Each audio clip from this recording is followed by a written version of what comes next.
You think the Great Depression only brought suffering and breadlines? Think again. Those desperate years forced American families to create some of the most resourceful and surprisingly delicious meals in our nation's history. Let's dig into 60 cheap meals only Depression-era families knew that helped them survive. Homemade crackers were one of the simplest yet most practical foods people baked during the Depression. With store-bought crackers and snacks out of the question, families turned to flour, water, and a pinch of salt or lard to make thin crisps.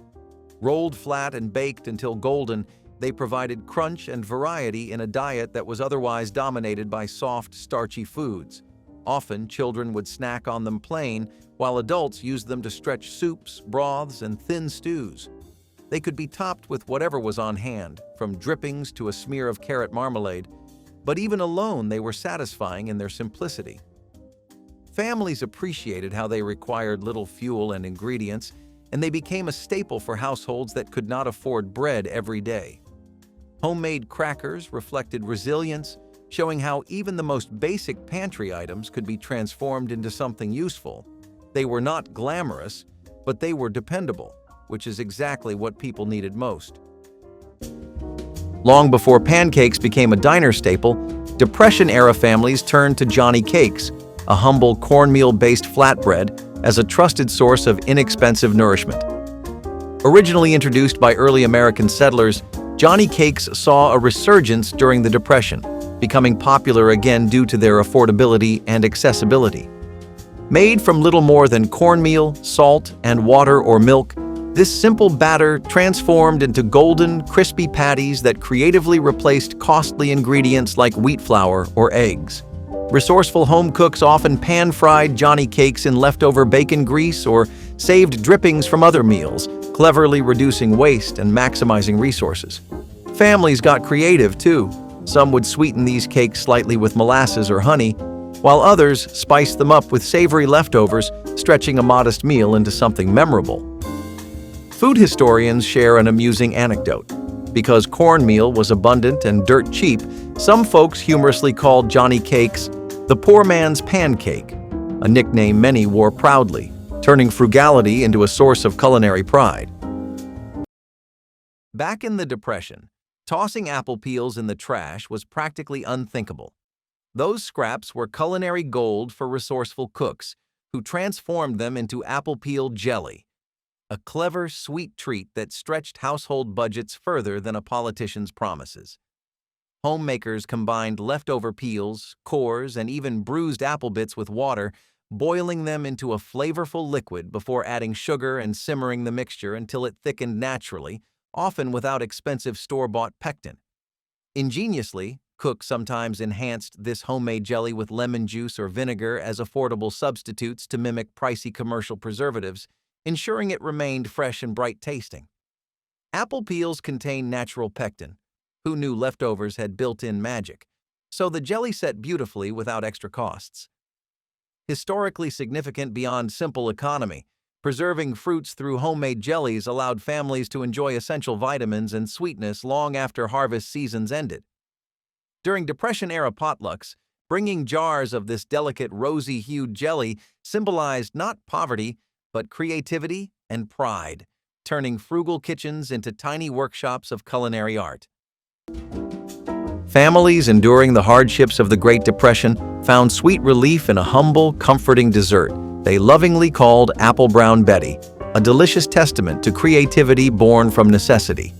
This timeless dish turned inexpensive staples like stale breadcrumbs, apples, and sugar into a warm, irresistible treat, cleverly reducing waste and maximizing resources. Breadcrumbs, often destined for disposal, found new life layered between slices of budget-friendly apples, providing both affordability and accessibility to struggling households. Interestingly, historians suggest this sweet bake actually predates the Depression, tracing its roots to colonial America, but its popularity soared in the 1930s as cooks embraced inventive ways to stretch limited supplies. Some witty homemakers joked that Brown Betty was less of a recipe and more of a miracle, transforming yesterday's stale bread into today's delicious dessert. During this difficult time, homemakers rarely discarded bruised apples. Instead, skillfully hiding imperfections beneath cinnamon, nutmeg, and sugar, baking until golden brown and bubbling, effectively reducing waste and maximizing every ingredient. Cucumber vinegar salad was a refreshing Depression-era side dish that added brightness to otherwise plain meals. Cucumbers were easy to grow in home gardens, and when combined with vinegar, water, and a pinch of sugar or salt, they became a simple but flavorful salad. Thinly sliced and chilled if possible, the cucumbers soaked up the tangy brine and provided crunch. For families living on beans, bread, and potatoes, this salad was a welcome change in texture and taste. It required almost no cooking, which was another benefit when fuel and time were scarce. Often served in large bowls at supper, it gave the sense of a fresh vegetable dish without requiring expensive ingredients. Sometimes onions or dill were added, but the core recipe was basic and thrifty. For many households, cucumber vinegar salad was a reminder that gardening and resourcefulness could provide something close to luxury in the hardest times. In the harsh economic climate of the Great Depression, ingenuity was an ingredient found in every kitchen cabinet. Home cooks frequently turned to affordable, nutrient-rich foods like sweet potatoes, not just as a side dish, but as the star ingredient in sweet potato biscuits, deliciously fluffy biscuits that added warmth to potluck gatherings. Sweet potatoes were a particularly valuable choice due to their low cost, abundance, and exceptional nutritional benefits, offering substantial amounts of fiber and vitamin A, critical in a time when balanced diets were challenging. Resourceful cooks cleverly substituted scarce ingredients like butter or eggs with leftover mashed sweet potatoes, which naturally provided moisture, sweetness, and a pleasing golden hue. If sugar was scarce, molasses or sorghum syrup stepped in to sweeten the dough, delivering subtle depth without hurting household budgets. Interestingly, sweet potato biscuits actually had roots in Southern cooking traditions long before the Depression, but they earned nationwide appreciation as families sought satisfying, nutritious, and economical foods. When cabbage was plentiful but budgets were anything but, Depression-era cooks took kitchen creativity to a whole new level by pairing shredded cabbage with noodles, creating a hearty, inexpensive classic known as fried cabbage and noodles. Historically, this dish traces back to Central and Eastern European immigrants who brought their culinary traditions to America, but it surged in popularity during the 1930s, when affordability and accessibility mattered most. Resourceful cooks realized that cabbage, plentiful and hearty, could stretch further when paired with pasta, transforming two humble ingredients into a satisfying meal. And here's a surprising twist. Many homemakers would cleverly fry cabbage in bacon drippings or leftover meat fat saved from previous dinners, masterfully reducing waste and maximizing resources. Families often joked that this dish had a magical ability to multiply, like those mismatched socks in the laundry basket. It seemed there was always more left over than initially prepared. Fried until golden, cabbage turned sweet and slightly caramelized, perfectly balancing the blandness of boiled noodles. Apple peel jelly was the perfect example of Depression frugality, showing how even scraps could become something sweet. When apples were peeled for pies or other dishes, thrifty homemakers saved the skins rather than discarding them. These peels were boiled with sugar and water, sometimes with a bit of lemon peel, until they turned into a flavorful jelly. The jelly could be spread over bread, crackers, or biscuits, instantly brightening the table. It was not as rich as traditional jams, but for families who had little, it felt like a luxury. Children loved the sweet tang, and parents took pride in knowing nothing went to waste. Apple peel jelly was especially popular in rural areas where orchards were common, and every harvest meant piles of peels waiting to be reused. For families struggling through hunger, it was a reminder that comfort could be coaxed from even the most unlikely ingredients. It became both a necessity and a tradition, keeping hope alive through sweetness. While egg drop soup might evoke images of your favorite Chinese takeout, Depression-era Americans had their own inventive take on this classic dish. When times got tough and wallets got thinner, families turned to an American-style egg drop soup, cleverly crafted from simple ingredients that were affordable and accessible. Usually, it was nothing more than broth, often just salted water, if we're honest, with a single precious egg carefully beaten and slowly drizzled into the simmering liquid. The egg stretched surprisingly far, forming delicate ribbons that turned plain broth into something more substantial. Food historians note that cooks, driven by creativity born from necessity, occasionally enhanced the soup by sneaking in leftover vegetables or even stale bread crusts, brilliantly reducing waste and maximizing resources. There's even an old joke from the era. Families humorously called it egg drop soup because that's exactly what they did. Drop in one egg, cross their fingers, and hope nobody noticed the absence of meat. Despite its humble composition, the warm broth offered important nutrients and protein, essential during a time when these were scarce. No Depression-era cook worth their salt would let good pickle brine go to waste, especially when flavoring was scarce and budgets tighter than the pickle jar lid. Thus, from humble kitchens emerged pickle soup, a tangy, resourceful dish blending leftover pickle juice, humble root vegetables like potatoes and carrots, and whatever pantry scraps happened to be available. Often thickened slightly with flour or potato starch, cooks could make this broth-based soup surprisingly filling without spending extra pennies. During an era when vinegar and spices were costly luxuries, leftover pickle juice became culinary gold, supplying robust flavor without extra expense. Clever substitutions like garden herbs or diced pickles replaced pricier seasonings, demonstrating Depression cooks' incredible ingenuity. Though today's diners might initially cringe at sipping pickle-flavored broth, the soup had a devoted following in communities with Eastern European heritage, where dill pickles reigned supreme and sour flavors were embraced wholeheartedly. Its tart profile even served as a comforting, affordable winter staple, beloved for its warmth and nutrient-rich ingredients like vitamin-filled veggies that prevented scurvy during harsh times. When meat became a luxury during the Great Depression, resourceful home cooks discovered inventive ways to transform pantry staples into flavorful, satisfying meals. One delicious example being macaroni and tomatoes. Often affectionately nicknamed poor man's spaghetti, this modest dish featured canned tomatoes combined with budget-friendly macaroni noodles, exemplifying affordability and accessibility at their best. Cleverly, families frequently repurposed leftover stewed tomatoes or sauce from previous meals, effectively reducing waste and maximizing resources without sacrificing taste or nutrition.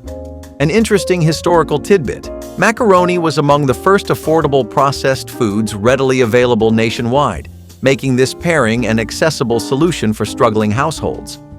Even though macaroni and tomatoes relied on just two humble ingredients, cooks creatively enhanced flavor with whatever herbs they had growing outside: oregano, parsley, or even wild chives. Proving creativity born from necessity often produced tastier results than gourmet recipes. And speaking of creativity, Depression-era homemakers occasionally added leftover bacon drippings or grated hard cheese, humorously transforming simple pasta into something fancy enough to impress neighbors. Vegetable scrap. Broth was a dish that truly embodied Depression-era thrift. Onion skins, carrot tops, potato peels, celery ends, and even wilted greens were all collected in a pot.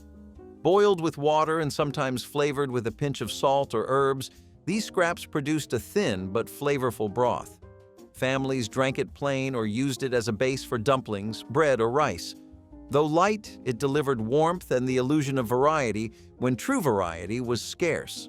Mothers often saved scraps throughout the week to ensure nothing was wasted, turning what others might throw away into life-sustaining meals. Children may not have loved it, but they drank it because there were no alternatives. The broth was proof of resourcefulness, showing that even scraps could keep hunger at bay. For many households, it was a survival staple, and the memory of scrap broth lingered as a reminder of how every bit of food mattered in those lean years. While today's macaroni and cheese often comes in neon orange boxes, Depression-era cooks perfected their own homemade version, homemade macaroni and cheese, without a hint of processed powder in sight. In a time when boxed convenience foods were scarce or considered a luxury, resourceful homemakers created this comforting meal using inexpensive staples: macaroni pasta, milk, butter, and modest amounts of cheese. Interestingly, Thomas Jefferson himself is credited with introducing macaroni and cheese to America, having encountered it during his travels to Europe, though even he likely didn't imagine it becoming a Depression-era culinary hero. Its popularity during the 1930s arose not just from affordability and accessibility, but from its flexibility. Cooks creatively adapted the recipe, substituting scarce cheese with stretched white sauces or sneaking in leftovers to give the dish more bulk, clearly demonstrating creativity born from necessity. They joked that this dish was so adaptable, even cheese-free macaroni and cheese could somehow pass as a believable dinner option when times got especially tough. In the 1930s, even a simple vegetable like celery became the unlikely hero of Depression-era meals. Creamed celery over toast, a humble yet surprisingly popular dish, epitomized how clever cooks transformed economical ingredients into filling comfort food.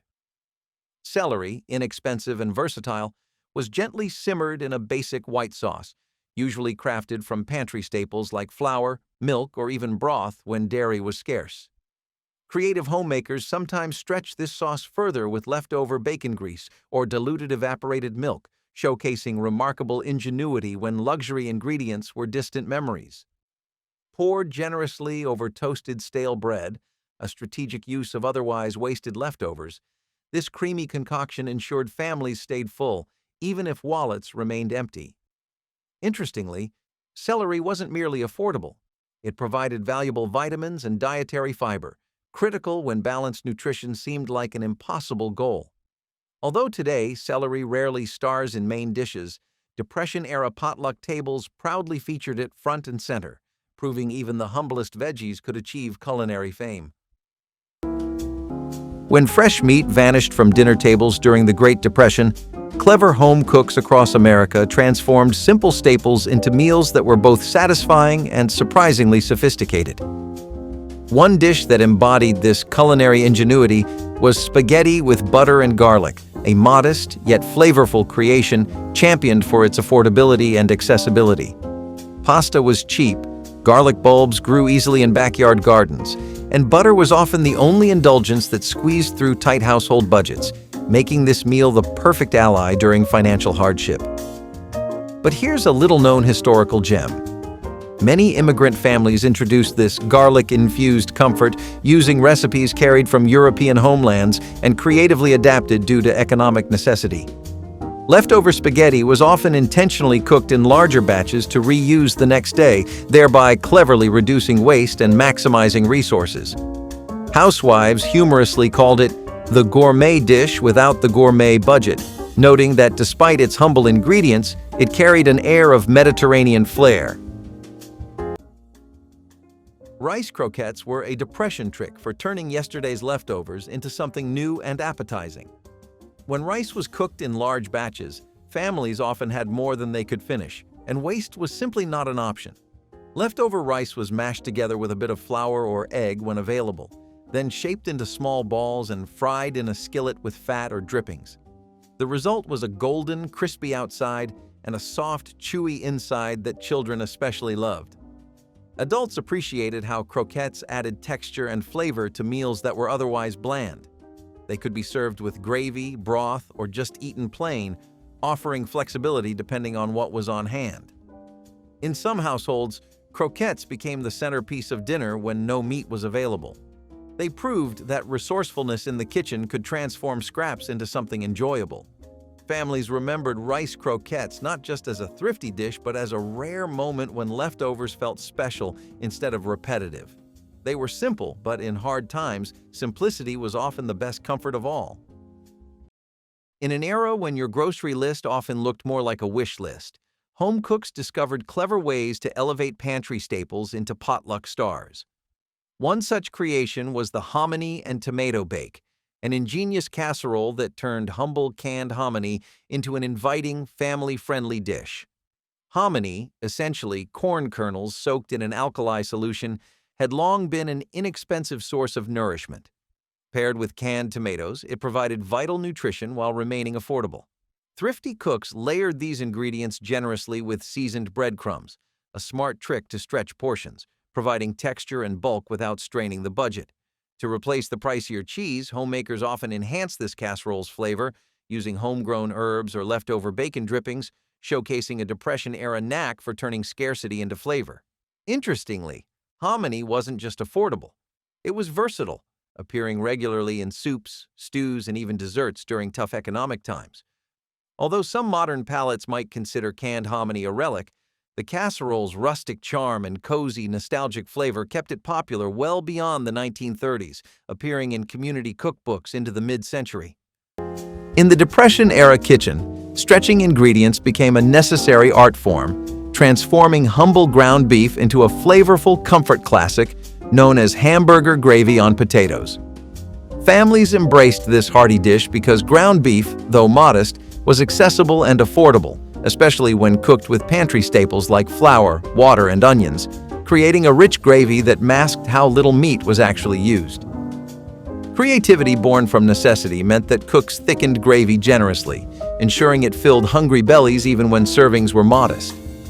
Interestingly, homemakers often intentionally prepared this gravy with more potatoes than beef, cleverly maximizing resources by relying on inexpensive starches to provide satisfying bulk. Historical accounts recall Depression-era parents jokingly referring to this gravy as luxury sauce, playfully elevating its status at the dinner table. Though in reality, luxury rarely appeared on their grocery lists. Additionally, leftover gravy would frequently return to the menu the next day, reheated or thickened, creatively reducing waste and reinventing yesterday's meal into something equally delicious the next night. This resourceful gravy and potatoes duo, considered by historians as an economical solution to nutritional challenges, became popular nationwide precisely because it turned ordinary pantry staples into something genuinely special. Breaded tomato slices were a Depression-era favorite when green or underripe tomatoes were all that gardens could spare. Rather than waste them, families would slice the tomatoes thick, dip them in a little cornmeal or flour, and fry them until golden. The result was crisp on the outside, tangy inside, and surprisingly satisfying.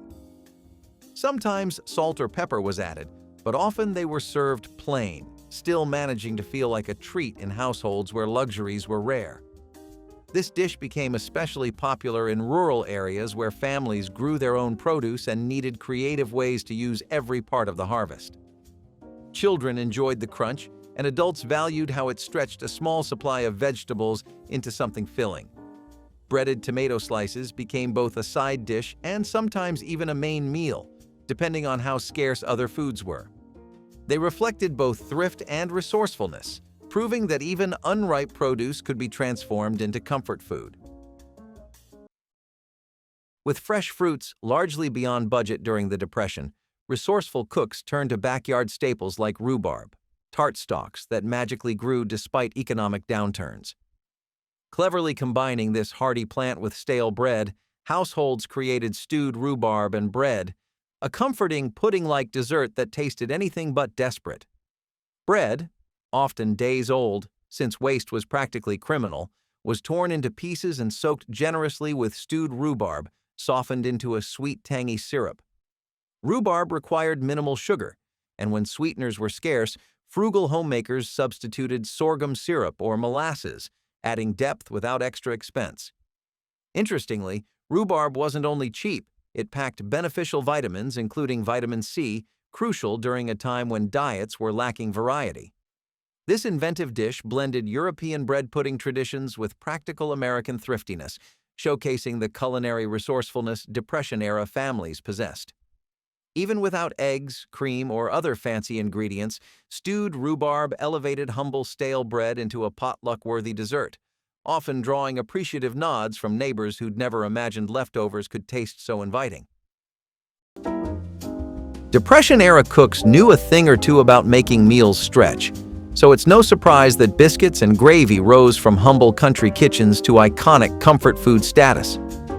With meat scarce and household budgets stretched thinner than grandma's rolling pin dough, home cooks cleverly transformed simple ingredients into dishes that satisfied entire families.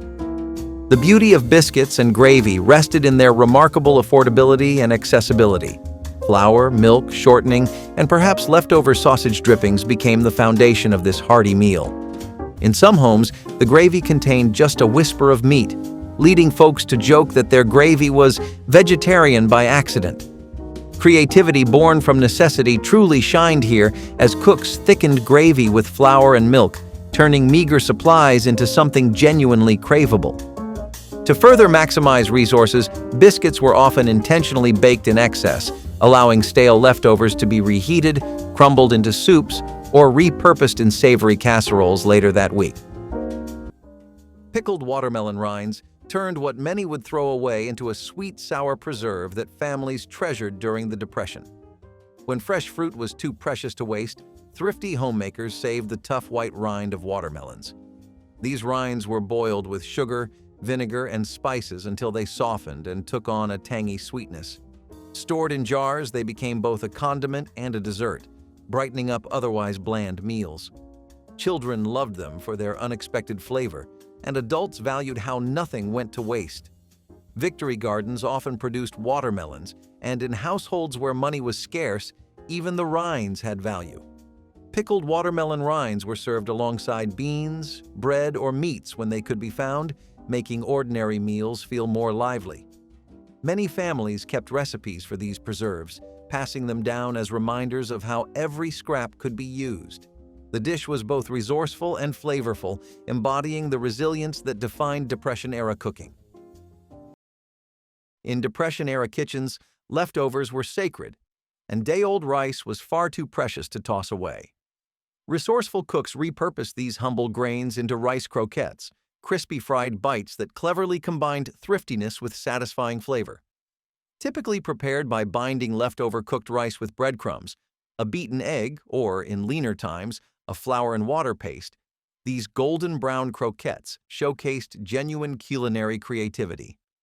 If pantry stocks allowed, cooks might incorporate finely diced onions, garden herbs, or even bits of leftover ham or chicken to stretch the flavor further without spending extra. For added texture, stale bread crusts ground into crumbs often replaced costly store-bought breadcrumbs, an ingenious swap proving that empty pockets inspired surprisingly tasty innovations. Though croquettes originally hail from European cuisine, Depression-era American households enthusiastically embraced them, transforming simple leftovers into appetizers fancy enough for any potluck table. Interestingly, croquettes were practical as well as tasty. Frying provided a longer shelf life, essential in times when refrigeration wasn't guaranteed. In kitchens where meat vanished quicker than paychecks, homemakers of the Great Depression era discovered a creative, albeit eye-watering solution for lunchtime: onion sandwiches. This modest sandwich leveraged affordability and accessibility since onions and bread were inexpensive staples almost always within reach, offering families something flavorful without stretching the grocery budget. Slices of fresh onions nestled between generously buttered bread, sometimes enhanced with mustard or mayonnaise, became surprisingly popular, though it's safe to say breath mints probably weren't Depression-era priorities. Despite jokes that onion sandwiches kept romantic interests socially distant long before it was popular, this creative culinary strategy arose from genuine necessity. Families embraced onions not only for flavor, but because they contained vitamin C, a nutrient scarce when fresh produce was limited. Historically fascinating is that this sandwich wasn't merely the invention of struggling Americans. Immigrants from Eastern Europe had long enjoyed onion sandwiches, demonstrating that sometimes necessity sparks international culinary inspiration. In times when families counted pennies and every slice of bread mattered, resourceful home cooks mastered the subtle art of turning stale loaves into irresistible treats. Take, for instance, the humble yet beloved cinnamon toast, a simple concoction of bread, butter, cinnamon, and sugar, elevated through creativity born from necessity. This Depression-era favorite thrived due to its affordability and accessibility, requiring only inexpensive staples most homes already had on hand. But here's an intriguing fact. Originally, cinnamon toast wasn't simply breakfast fare. It frequently appeared as a satisfying after-school snack or even a dessert, proving families' ingenuity in stretching resources. Frugal mothers transformed stale bread, usually destined for the birds, by crisping it in the oven, cleverly reducing waste and maximizing resources. An amusing anecdote from Depression cookbooks revealed that some creative cooks joked cinnamon and sugar were miracle workers, magically resurrecting even the toughest bread heels into sweet treats children clamored for.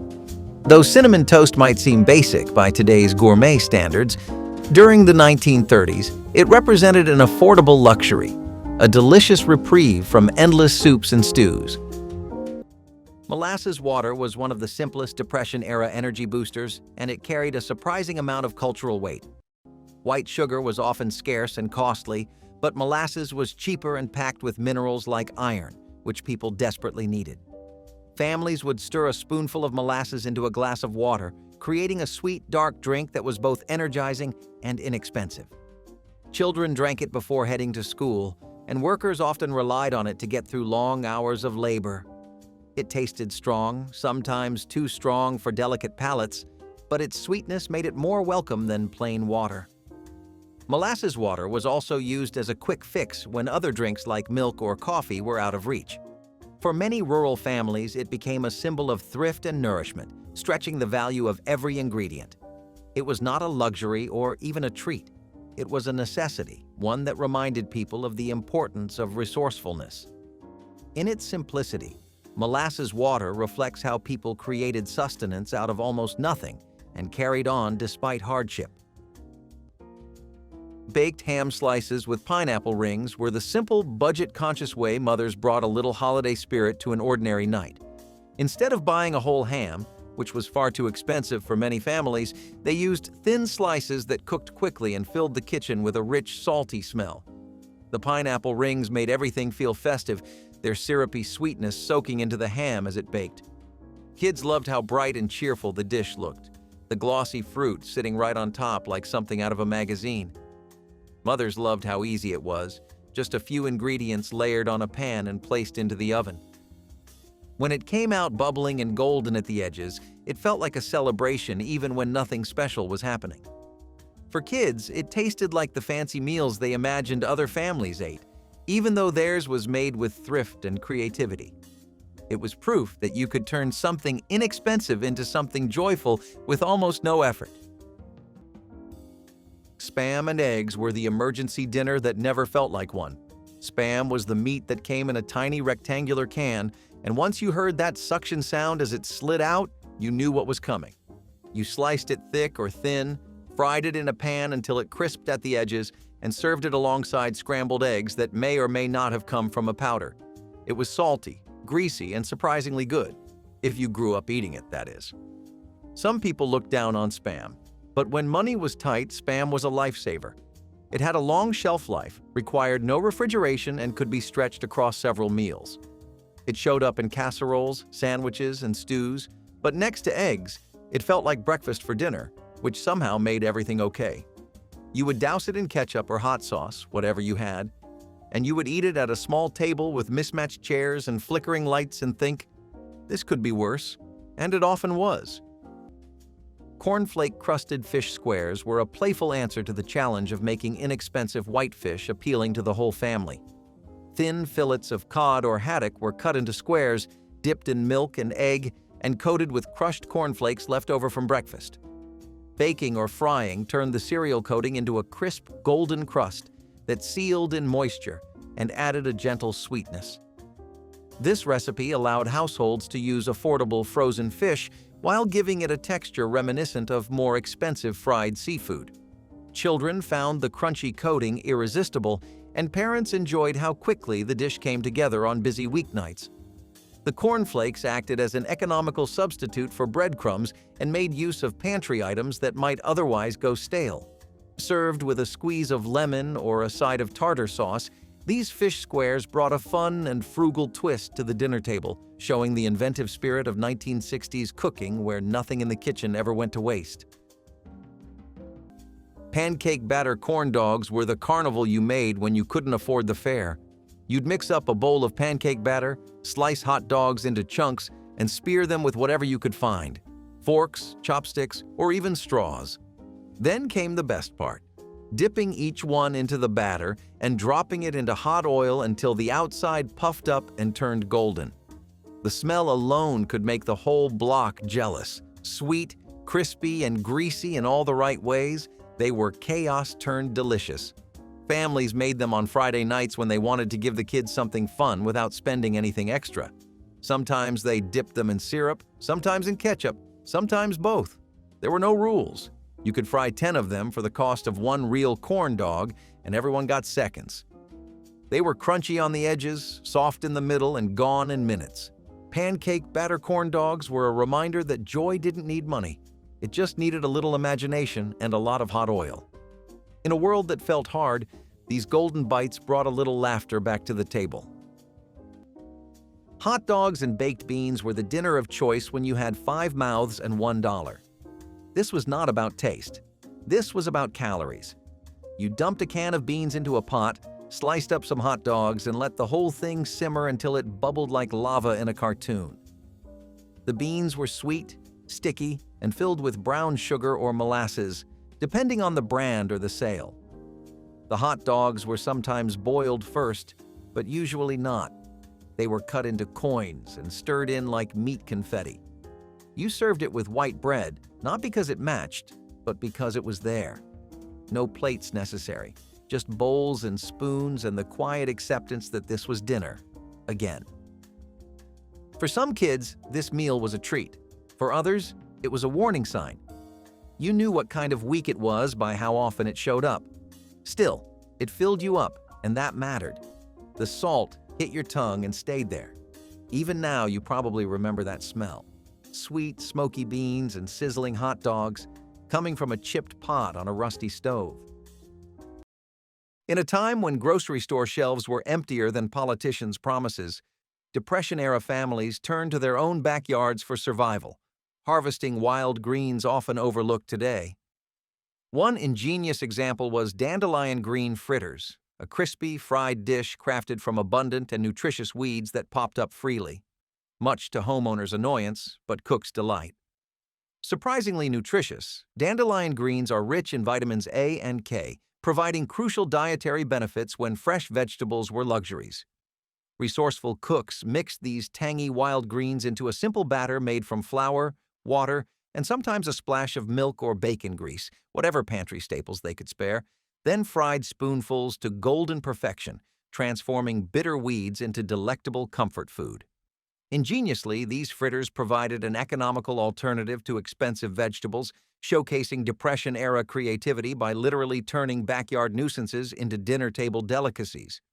Originally inspired by European foraging traditions, dandelions found their niche in American kitchens during economic hardship, becoming tasty proof that necessity was the mother of delicious invention. Beans and cornbread was the gospel of the broke South.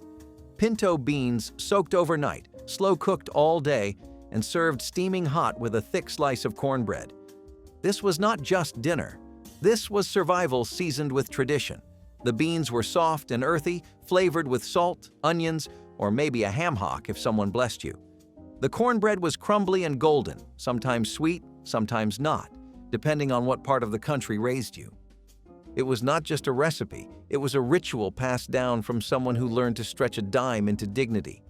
Even if it was humble, it still brought people to the table like it was a Sunday feast. You broke off chunks and dipped them into the beans like it was communion. And in some ways, it was. Families gathered around it. Conversations started over it. Empty stomachs were quieted by it. It was a meal you could eat for days without getting tired of it because it tasted like home, like history, like someone cared enough to soak the beans instead of rushing a can. And even if they had to rush it, canned beans and boxed cornbread mix, it still counted. It always did. Hamburger hash was the skillet miracle that made every child in the house sprint to the kitchen the moment they smelled it cooking. Mothers made it by combining ground beef, diced potatoes, onions, and whatever seasonings they had on hand, stretching a small amount of meat into a meal that fed everyone without costing much. The potatoes would brown slowly, getting crisp on the edges and soft in the middle, while the onions melted down into something sweet and perfect. The beef sizzled alongside everything, creating this savory blend that filled the entire home with a smell that no hungry kid could resist. It was a one-pan treasure, the kind of meal that made the kitchen feel warm and alive. Kids loved it because every spoonful felt different. Some bites more potato, some more meat, some deliciously heavy on onion. It was the kind of dish you could pile high on a plate and still go back for seconds, even thirds if you were lucky. Mothers liked that it stretched ingredients, saved money, and kept stomachs full for hours. Many families added ketchup, some added gravy, some ate it exactly as it came out of the pan. There was no wrong way to enjoy hamburger hash. It was cozy, hearty, and the definition of comfort food long before that phrase became trendy. Kids begged for it because it tasted like home in the most uncomplicated way possible, like the kind of dinner that made the whole family sit together without any fuss. It was simple, cheap, and unforgettable, which is exactly why it became a quiet legend in so many 1960s homes. Potato rarebit was one of the Depression's clever ways to make potatoes feel more special than they were. The base idea was to take mashed or sliced potatoes and top them with a thin sauce of cheese, milk, and spices. Cheese was often scarce, so the sauce was made with very small amounts stretched as far as possible, sometimes even flavored with mustard to give it more punch. The result was a dish that felt rich and indulgent, even though it used little more than potatoes and scraps of cheese. Families would bake or broil it to give the top a golden crust, making it even more appealing. It was filling, cheap, and versatile, perfect for serving a large family. Children especially loved when potatoes got transformed this way, since it was a rare chance to enjoy something creamy and flavorful. Potato rarebit may not be common today, but it was beloved back then. Amid scarcity, Depression-era households leaned heavily on resourcefulness, turning even the simplest pantry staples into nutritious meals, leading directly to the rise in popularity of peanut butter bread. With just flour, peanut butter, sugar, and baking powder, home bakers concocted this hearty loaf, demonstrating remarkable creativity born from necessity. The affordability and accessibility of peanut butter played a significant role. By the 1930s, this creamy spread had transitioned from a health food for the wealthy into a cheap protein source for everyone. Interestingly, peanut butter bread required no yeast, a clever adaptation considering yeast was costly and sometimes unavailable, further reducing waste and maximizing resources. Food historians note that newspapers eagerly published this simple recipe, promoting it as the ultimate economical dish, sometimes even humorously suggesting peanut butter could single-handedly keep America strong. Many Depression survivors fondly remember slicing this loaf thinly, stretching its lifespan for days, or toasting stale slices for snacks, exemplifying an era when food waste was practically criminal. When family budgets tightened dramatically during the Depression, barley, once considered animal feed, stepped onto American dinner tables as an affordable, nourishing staple. The barley and tomato casserole, a hearty yet humble dish, combined economical barley grains with tangy tomatoes, creating a filling meal out of ingredients previously overlooked or underrated. Home cooks showcased remarkable resourcefulness by swapping out expensive meats with barley's chewy, filling texture, enhanced by canned or fresh garden tomatoes simmered into flavorful sauces. Interestingly, barley wasn't just cheap. It provided valuable dietary fiber and nutrients, making it a healthier option in tough times. If tomatoes ran short, resourceful cooks substituted home-canned tomato juice or even diluted ketchup, highlighting creativity under pressure, though admittedly, the ketchup option probably raised some skeptical eyebrows at potluck dinners. While barley may not have won culinary glamour points, it earned respect as a sturdy and reliable pantry staple, helping households avoid hunger when pricier grains were beyond reach. This casserole's presence at community gatherings represented more than just sustenance. It symbolized the era's determination to stretch ingredients creatively without sacrificing nourishment or taste. Flour barrels were the throne of every kitchen, the one thing no home could function without. A big barrel of flour in the corner meant security. It meant bread, dumplings, biscuits, and gravies for days. Poor men guarded their flour like treasure because one scoop could mean breakfast for the family. When you opened the lid and saw a fine white cloud rise, it felt like hope itself. Housewives made biscuits on wooden boards, cutting circles with cups when they had no proper tools. Dumplings floated in broth like little clouds, thickening soups that could stretch another night. Flour was also the base for gravy, that golden miracle that turned scraps into feasts. The smell of hot flour and fat cooking together was as close as you got to luxury on a poor man's plate. It was simple, practical, and pure, proof that even the most basic things can hold a kind of sacred power when times are hard. The barrel stood as a silent promise that tomorrow's meal was already halfway there. Biscuit dough pizza boats turned canned biscuits into dinner for a crowd. You'd flatten each one into a little bowl, spoon on tomato sauce from a jar, sprinkle shredded cheese, and maybe add a slice of pepperoni if you were feeling fancy. Pop them in the oven and watch as they puffed and browned, smelling like pizza night on a dime. Kids loved them because they were small enough to hold, and parents loved them because they cost next to nothing. They looked cute, tasted amazing, and disappeared before they even cooled. It was the kind of meal you could make out of leftovers and pantry scraps without needing a recipe card. The 1980s were full of little tricks like this, turning store-brand dough and canned goods into a moment of joy. Biscuit dough pizza boats weren't just food, they were a celebration of what imagination could do on a shoestring budget. Cheese toast under the broiler was the quick, melty after-school snack that could turn even the longest day around. Mothers made it because it took only a slice of bread, a sprinkle of cheese, and a few minutes under the broiler.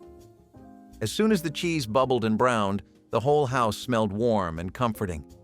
Kids rushed to the kitchen the moment they heard that little sizzle. The edges of the bread crisped up while the center stayed soft, and the cheese melted into a perfect golden layer that stretched when they pulled it apart. It was simple, cheap, and endlessly satisfying. Mothers appreciated that it filled hungry kids fast without requiring a full meal. Kids begged for it because it felt indulgent even though it was made from the most basic ingredients. Cheese toast was the kind of small pleasure that defined 1960s afternoons, warm and familiar in all the right ways. Peanut butter and jelly sandwiches were the sweet spot between hunger and childhood. No stove, no knife skills, no effort. Just 2 slices of white bread, 1 spread of peanut butter, 1 of jelly, smashed together until they stuck. You did not toast it, you did not plate it. You wrapped it in napkins or ate it straight from the counter. It was cheap, it was fast, and it was always there. The peanut butter clung to the roof of your mouth. The jelly ran down your fingers, and somehow you never minded. It felt like a treat even though it was a budget lifeline. You ate it when the pantry was bare and the lunchbox had to look full. You ate it at home, at school, and on car rides when the air conditioning did not work. It was portable, durable, and forgivable. No one asked questions if that was your meal again, because everyone understood. It was the great equalizer of being broke. No leftovers, no dishes, just sweetness, salt, and survival on sliced bread. Pea and egg salad plate was a thrifty supper that turned humble staples into a refreshing main dish for a warm evening. Canned peas were drained and chilled before being folded with chopped hard-boiled eggs, diced celery, and a splash of mild vinegar dressing. A pinch of dry mustard or a spoon of mayonnaise added just enough richness to bind everything together while still keeping the cost low. Served on crisp lettuce leaves or alongside sliced tomatoes from the backyard garden, it provided protein and texture without any need for meat. Home cooks loved how quickly it came together using pantry items that were inexpensive and easy to find year-round. Children enjoyed the gentle sweetness of the peas, while adults appreciated the subtle tang from the dressing. This simple combination was light enough for summertime, but filling enough to carry a family through a busy evening, reflecting the practical yet creative spirit of mid-century kitchens, where canned vegetables and eggs formed the backbone of many dependable weeknight meals. Ketchup sandwiches may sound like a joke today, but in the Depression era, they were a quick meal for children and adults alike. With meat out of reach for many, a slice of bread spread thin with ketchup became lunch or even dinner. The tangy, sweet flavor gave the illusion of something more filling, especially when paired with a second slice of bread. Sometimes butter or margarine was added if available, but most of the time it was just bread and ketchup. While humble, it provided calories when little else was around. and children often looked forward to it simply because it tasted different from the usual plain bread. It was also portable, making it an easy option for workers or school lunches. Though it might not sound appetizing now, it kept hunger away for countless families. For many who grew up in the 1930s, ketchup sandwiches became an unforgettable part of their childhood survival.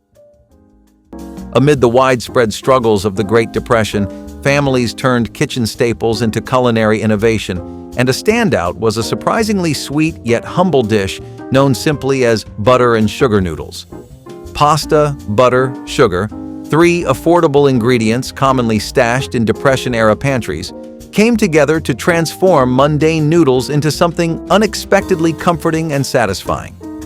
This creative approach, driven entirely by necessity, exemplifies how families cleverly adapted to limitations without compromising taste. An interesting twist was that leftover pasta from dinner often made a comeback the next day as a sweetened breakfast, effectively reducing waste and maximizing resources. Affordability and accessibility were vital, and this sweet noodle dish quickly became a favorite because of its simplicity and budget-friendly nature. Sure, nowadays the concept might make a gourmet chef cringe, but back then, those sugary noodles felt like dessert disguised as dinner, an acceptable indulgence when treats were scarce. Parents occasionally sprinkled cinnamon or nutmeg on top, convincing skeptical children that they were eating something far more exciting than just buttered pasta with sugar. Canned foods were lifesavers during the Depression, transforming pantries into treasure troves of culinary creativity. Enter Depression-era salmon pea wiggle, a whimsically named dish that brought some much-needed amusement and nutrition to potluck gatherings of the 1930s. At first glance, the unusual combination of canned salmon, peas, and white sauce spooned over crunchy crackers might raise eyebrows today. Yet back then, it represented clever homemaking at its best. Fresh fish was often prohibitively expensive, so budget-savvy cooks leaned on canned salmon, easily accessible and surprisingly nutritious, providing protein and omega-3s without emptying the purse. Similarly, fresh produce shortages led resourceful households to canned peas, giving the dish color and sweetness at minimal cost. The creamy white sauce was typically fashioned from pantry staples. Milk stretched thinly with flour or, in leaner times, water mixed with bacon grease as a tasty substitution. The quirky name wiggle likely came from the slightly jiggly texture of the white sauce, a playful touch, injecting a bit of fun into challenging circumstances. Cornmeal was the magic dust of poor households, cheap, shelf-stable, and endlessly useful. A single sack could turn into mush for breakfast, hoe cakes for lunch, and cornbread for dinner. Farmers used it, miners used it, families swore by it.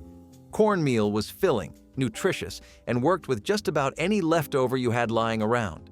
It was the one ingredient that could carry you through a whole week of hunger without complaint. People used it with lard drippings to make golden cakes crisp on the edges and soft in the middle. For others, it meant a pot of warm corn mush, sweetened with molasses or salted for a savory twist. Kids grew up on it, and mothers stretched it with water when milk was gone. When the pantry looked bare, cornmeal never disappointed. It was the friend that always stayed. Its grainy texture and rich smell of roasting corn were the scent of home for millions. Even today, there's something grounding about a skillet of cornbread, reminding us how far thrift and a bit of grit could take a person. Cold spaghetti sandwiches were the proud invention of leftovers and late nights. You'd open the fridge, see a bowl of yesterday's spaghetti, and realize that bread was the only thing left. So you'd scoop the cold noodles right onto the bread, fold it over, and take a bite. It was messy, chewy, and surprisingly satisfying. The sauce soaked into the bread, turning it into something that didn't need reheating or plating. It became a classic among factory workers, college kids, and tired parents who didn't have the energy to reheat a pan. It might have looked ridiculous, but it worked. It was dinner without dishes. Cold spaghetti sandwiches were proof that comfort food doesn't have to make sense. It just has to make you full. Potato pancakes made from leftover mashed potatoes were the definition of turning almost nothing into something incredible. Mothers loved this recipe because it let them stretch every scrap and avoid waste. but kids loved it because those little golden patties tasted like a true treat. It started with a bowl of cold mashed potatoes, stiff and slightly lumpy from the night before. Mothers would mix in a little egg, a bit of flour, some onion if they had any left, and seasonings that were often more instinctual than measured. She would shape the mixture into small patties and drop them onto a hot, buttered skillet.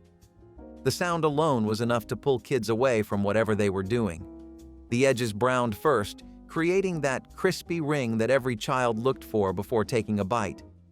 The inside stayed soft, creamy, and warm, almost like mashed potatoes in their coziest form.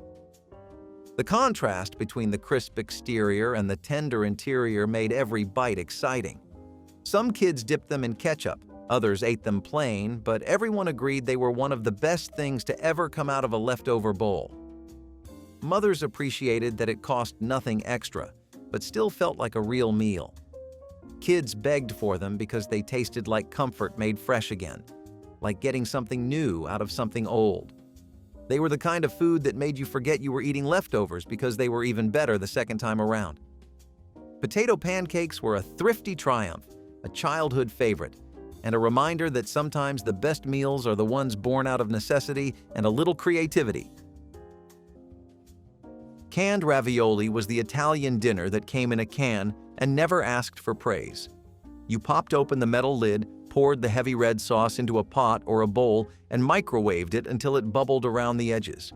The smell was artificial, the sauce too sweet, and the ravioli too soft, but none of that mattered, because it was food. And sometimes that was the only requirement. Chef Boyardee was not a chef in your kitchen, he was a lifeline, a shortcut to something that felt like a meal even if it came from a shelf instead of a stove. You ate it straight from the bowl, sometimes with a slice of bread to soak up the sauce. Other times, just a fork and a quick prayer that no one noticed how many nights in a row you were eating the same thing. The meat inside the pasta was more memory than substance, a whisper of protein in a sea of tomato. But it was hot, and it was filling, and it kept the stomach quiet when the cupboards were mostly bare. You were not proud of it, but you were grateful, because for $1 or less, it gave you something to hold on to. Zucchini tomato layer. Bake turned overflowing summer gardens into a warm and colorful family meal that fit any budget. Thin slices of zucchini were alternated with canned tomatoes inside a buttered casserole dish, sprinkled lightly with breadcrumbs and a handful of grated cheese. As it baked, the vegetables released their juices, blending with the cheese to create a savory sauce that required no extra effort.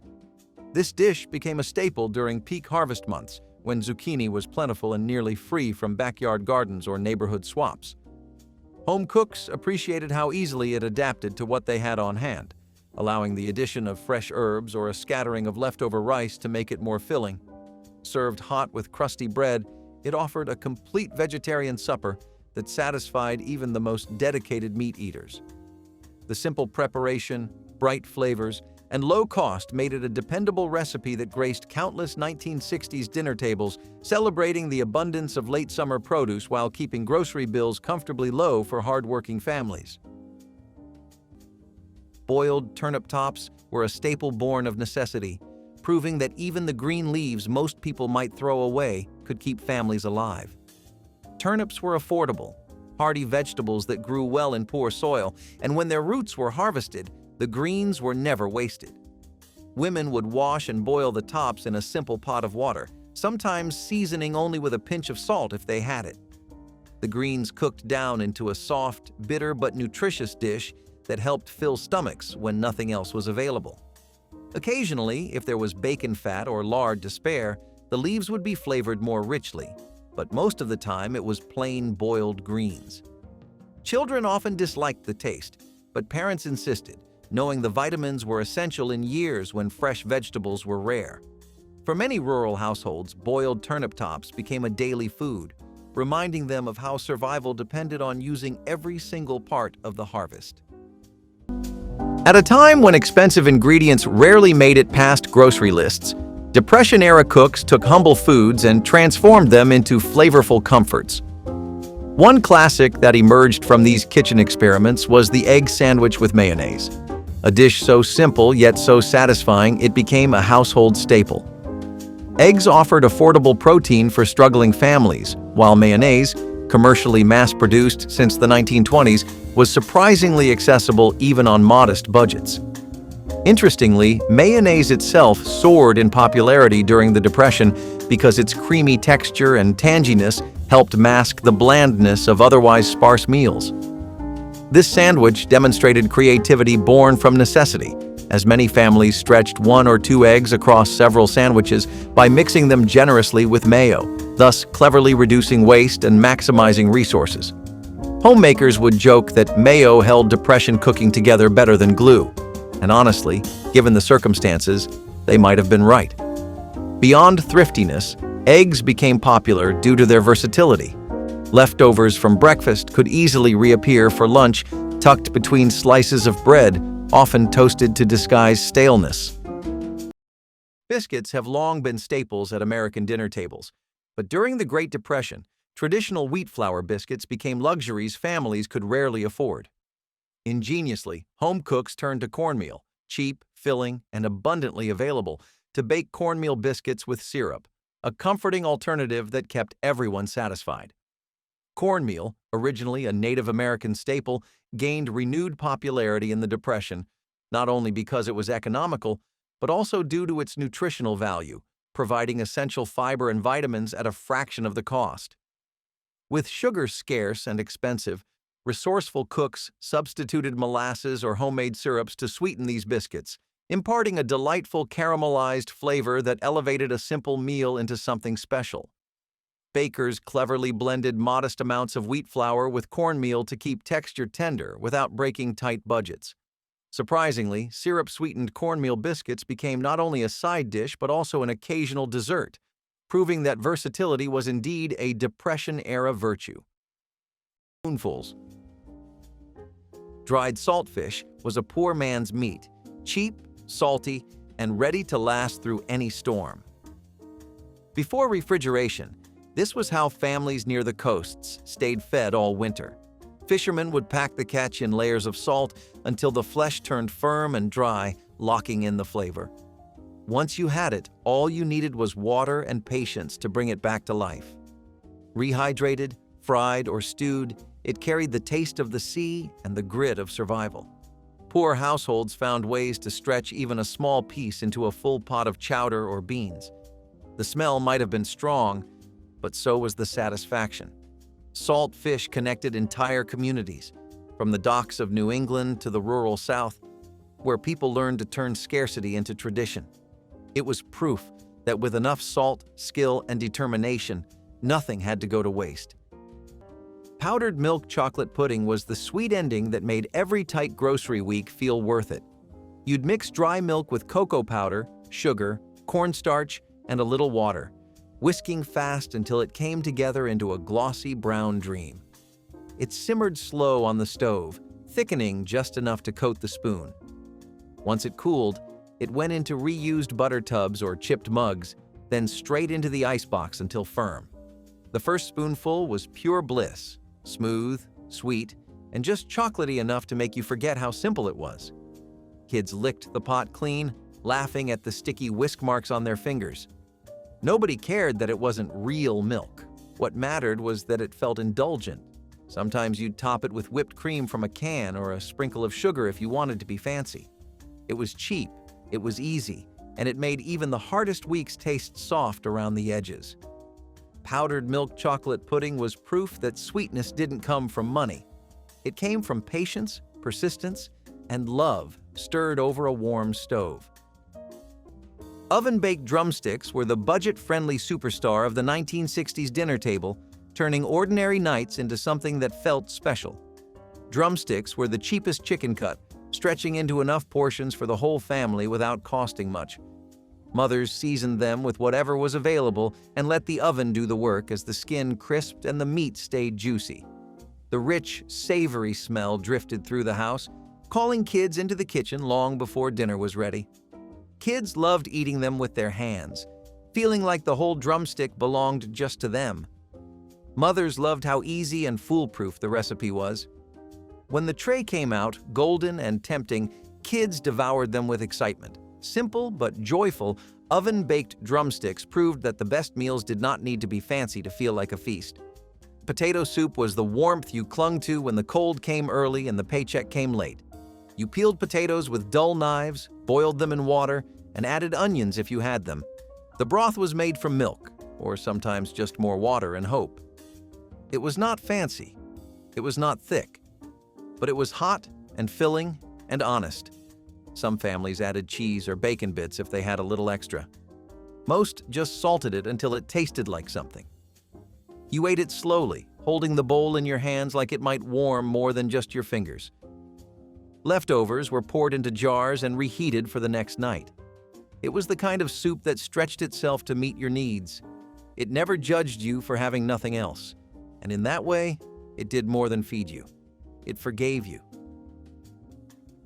Vegetable curry stew introduced a mild touch of international flavor to American kitchens while staying firmly in the realm of affordable comfort food. Potatoes, carrots, onions, and canned chickpeas simmered slowly with a gentle dusting of curry powder, filling the house with a warm, spiced aroma that felt both new and familiar. The recipe was flexible enough to accept any vegetables on hand, making it ideal for gardeners or thrifty shoppers. During the 1960s, when interest in global flavors was growing, this stew offered a budget-friendly way to explore something different without leaving the home kitchen. Served with plain rice or a slice of crusty bread, it delivered a complete protein and plenty of satisfying texture. Families discovered that the spices brightened otherwise simple ingredients, proving that excitement at the dinner table did not require expensive meats or specialty imports. Vegetable curry stew stands as a delicious example of how mid-century cooks embraced fresh ideas while still practicing the frugality and adaptability that defined their daily meals. Cabbage coleslaw proved that absolutely nothing went to waste in the Depression era. While most people today throw away the tough core of a cabbage, thrifty families of the 1930s shaved it finely to make a crunchy salad. With vinegar, a little sugar, and maybe a pinch of salt, it transformed into something tangy and surprisingly refreshing. Carrots or onions, if available, might be added for color and flavor, but often it was just the cabbage core itself. It became a side dish for meals that otherwise would have been too plain or heavy, adding brightness without any real cost. This slaw was a simple reminder that waste was not an option, and even what many considered garbage could become a dish worth serving. Families learned to enjoy the sharp taste and crunchy bite, and for some, it even became a regular part of the dinner table. Facing lean cupboards and even leaner wallets, Depression-era cooks perfected the skill of turning ordinary ingredients into comforting meals, like the ever-reliable tomato soup with saltines.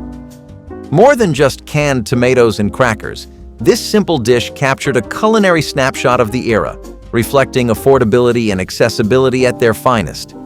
Families stretched cans of tomato soup with extra water or milk, cleverly expanding each portion while sneaking in some nutrition. Saltines, which hit grocery shelves as early as the late 1800s, were inexpensive pantry essentials and cleverly used by home cooks to add bulk and texture. Interestingly, tomato soup gained notable popularity in America during the early 20th century, especially after Campbell's introduced their condensed version in 1897, just in time for folks to discover that thinning soup was easier than thickening wallets.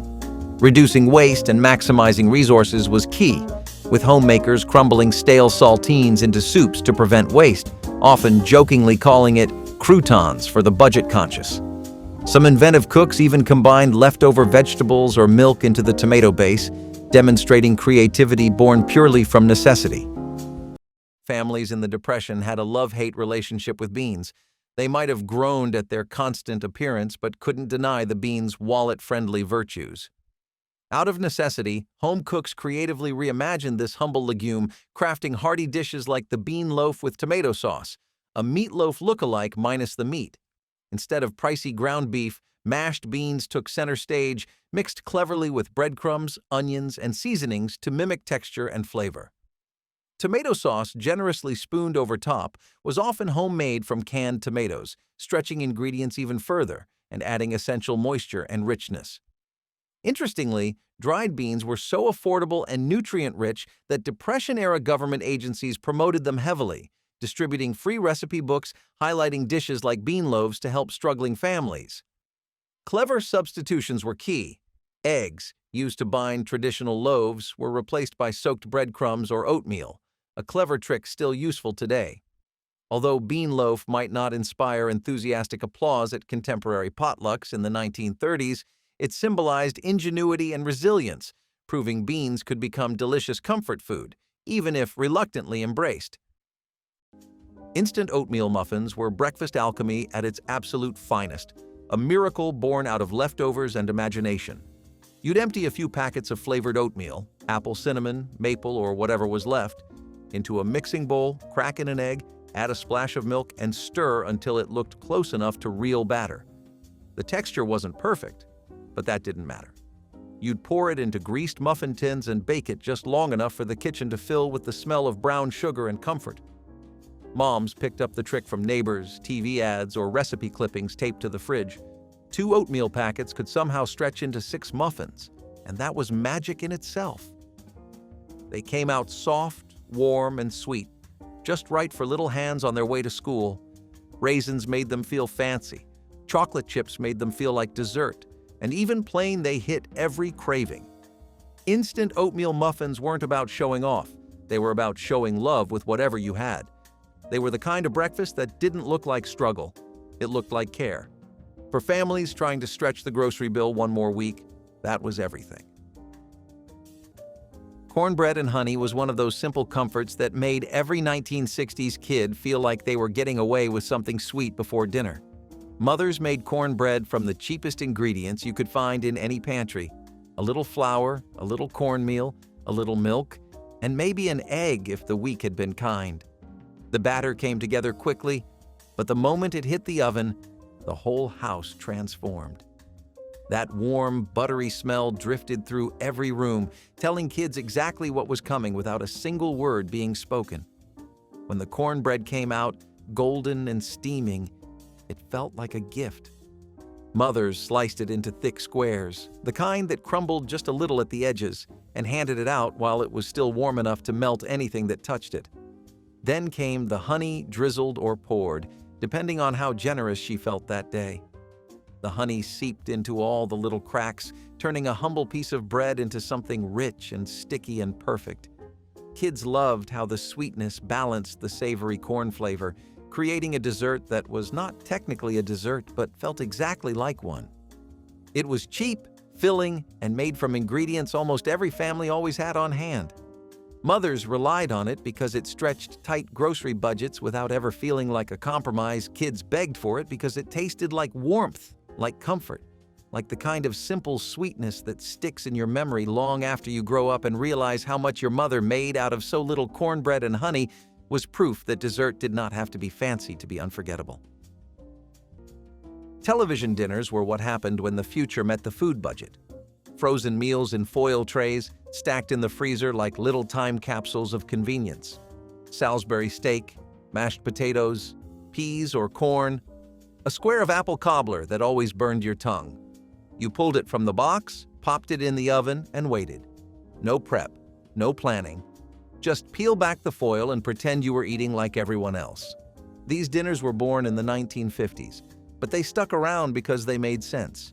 Especially when you worked late or your parents were too tired to cook, or there just was not enough of anything to make a real meal. The food never looked like the picture. But it was hot. It had variety. It felt like a feast when you only expected a sandwich. You ate it in front of the television, a tray on your lap, the glow of the screen making it all feel a little more okay. These dinners were never about flavor. They were about escape. Hamburger rice skillet pie demonstrated the 1960s knack for stretching a pound of meat to feed a crowd. Ground beef was cooked with onions, peppers, and a generous helping of cooked rice before being spread in a skillet or shallow casserole. A biscuit dough topping, brushed with milk for shine, transformed the humble filling into a pie that looked more luxurious than its ingredients suggested. By combining inexpensive rice with a small amount of meat, families could create a dish that was both hearty and economical, perfect for busy weeknights. The biscuit layer soaked up the savory juices as it baked, giving each slice a comforting blend of flavors and textures. Many homemakers wrote this recipe on index cards to keep near the stove because it could be made entirely from pantry staples. Children enjoyed the fluffy crust and mild seasoning, while parents appreciated how it filled plates without emptying wallets.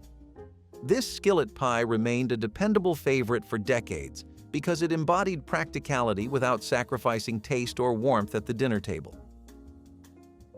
Corncob jelly was one of the most surprising Depression-era creations, turning what was usually discarded into something sweet and useful. After eating or cutting kernels from corn, families would boil the stripped cobs for a long time until the liquid turned golden. With sugar and sometimes pectin, this liquid became a jelly that spread easily on bread or biscuits. It had a mild corn flavor, slightly sweet, and it gave people a way to stretch ingredients without buying fruit for jams. Since sugar was often rationed or expensive, this jelly was seen as a clever way to create a sweet treat out of nothing more than scraps. Many families remembered it fondly, not only because it was thrifty, but because it represented resourcefulness at its finest. Children often spread it on cornbread or stale bread softened in milk, turning waste into dessert. It may seem odd today, but back then it was pure ingenuity. Oatmeal patties came from mornings when waste was unthinkable and every leftover had a second act. Cold oatmeal from breakfast would be mixed with an egg, maybe some flour, and fried up like pancakes in a sizzling pan. They crisped on the outside and stayed soft in the middle, smelling faintly of cinnamon or whatever sugar you'd stirred in before. It was the kind of breakfast that made sense in tight times. You already had it, so why not make it better? You could spread a little syrup on top or just eat it plain, standing at the stove with the spatula still in your hand. Kids didn't complain. They thought it was new, not recycled. Families who grew up poor never forgot oatmeal patties because they represented something special, making the most of what was left. Even when money got better, you'd find people still frying them up out of habit. The golden edges, the smell of butter, the sizzle, it was breakfast reborn. Oven-baked potato wedges were the crispy, perfectly seasoned alternative to store-bought fries that kids loved even more. Mothers cut potatoes into thick wedges, tossed them with a little oil and seasoning, and let the oven work its magic. As they baked, the edges crisped while the center stayed soft and tender. Kids hovered near the oven window, waiting for that moment when the wedges turned golden brown. The smell alone promised something delicious. When served, they were hot, salty, and easy to dip in ketchup, making them irresistible. Mothers loved how affordable and healthy they were compared to anything from a diner kids begged for them because they tasted like real fries without the cost. Simple, crunchy, and comforting, these wedges were a quiet weeknight favorite in countless 1960s homes. Dandelion coffee was one of the many substitutes that appeared when coffee beans were either unavailable or unaffordable. Families would dig up dandelion roots, roast them carefully until dark, and grind them into a coarse powder. When brewed, the result resembled coffee in both color and aroma, though the flavor carried a bitter earthiness all its own.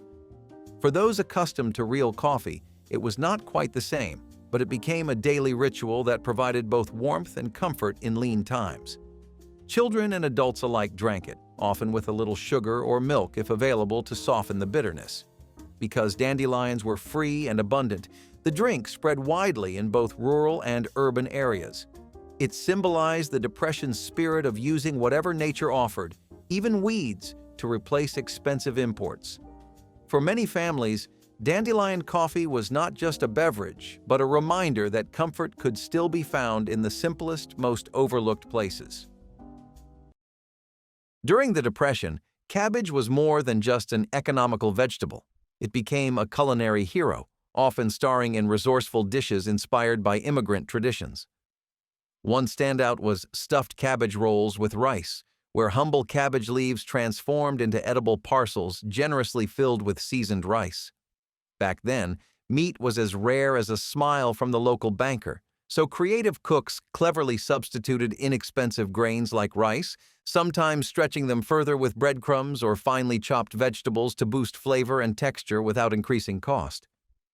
Immigrant communities, particularly those from Eastern Europe, popularized cabbage rolls, often known as halupki or golumpki, turning budget-friendly staples into nourishing dishes that traveled far beyond cultural boundaries. Simmered slowly in a rich tomato broth, usually made from canned tomatoes or tomato paste diluted with water, these cabbage rolls offered comforting warmth during tough times. Surprisingly nutritious, cabbage provided vital vitamins like C and K, essential for keeping families healthy when balanced meals were scarce. While cabbage rolls may seem old-fashioned now, in Depression-era potlucks, their arrival sparked enthusiasm and genuine gratitude.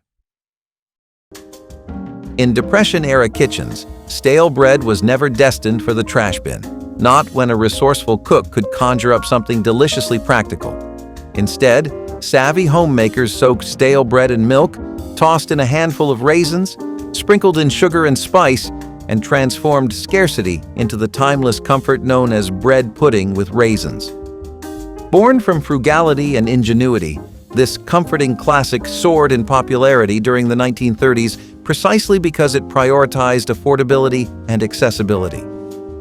An interesting fact, although bread pudding recipes date back centuries, Depression-era cooks redefined them by turning leftover bread heels and crusts, often considered too stale to eat, into mouth-watering desserts, effectively reducing waste and maximizing resources. Some cooks even joked their bread pudding improved with age, claiming the older the bread, the tastier the result, but perhaps their sense of humor was just as resilient as their cooking skills. Raisins, another economical pantry staple of the era, added sweetness and iron-rich nutrition, crucial when meat became an occasional luxury. Cornmeal dumplings in broth were one of those Depression-era tricks that turned the most modest soup into something that felt like a meal. Flour and wheat were often expensive, but cornmeal remained relatively cheap and widely available.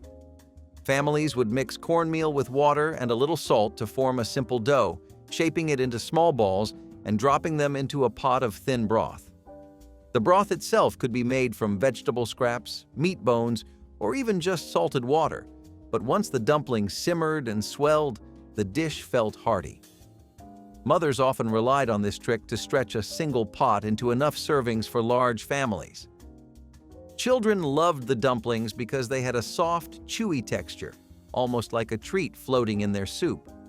Adults valued the filling quality, which helped stave off hunger when no second helpings were possible. Cornmeal dumplings showed the ingenuity of turning something inexpensive and basic into comfort food. In many households, this dish became a staple, remembered later not for its luxury, but for the way it managed to make empty cupboards feel just a little less empty. Cabbage and noodles, haluski if your grandma called it that, was a gift from the old country wrapped in poverty.